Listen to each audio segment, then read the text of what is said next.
UTV player. I know what I feel like.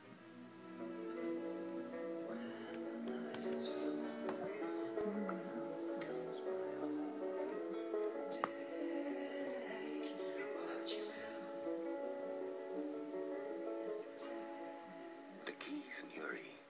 Discover us. Discover you. Gareth McGreevy, who is the president of Queen's Students' Union. Hasn't the students' argument been diluted by today's violence?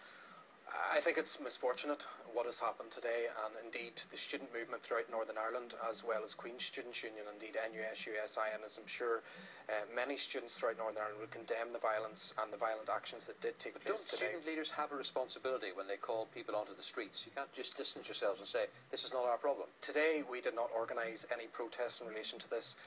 No, you may not have at Queen's, but the students, the unions, they were responsible. They were calling these people out. These were a small minority of independent students, and indeed there were a lot of secondary school students involved today, and indeed the students' unions and the student movement throughout Northern Ireland have distanced themselves from these actions. Yes, but distancing yourself is one thing. You have a certain responsibility. You lost the PR battle today, did you not? Well, what I think is the most important point here is that we're sitting down and we're discussing with politicians exactly what's happening. I've just flown home from Westminster yesterday, where what the student movement in Northern Ireland is all about is engaging in positive debate and realising the bigger agenda issues. And that's what we ought to have been talking about tonight, but you were let down today by the people that you represent.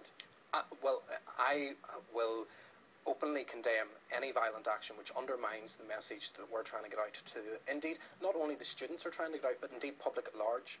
You heard what the Minister had to say there. Do you not have to accept now that students are going to have to pay?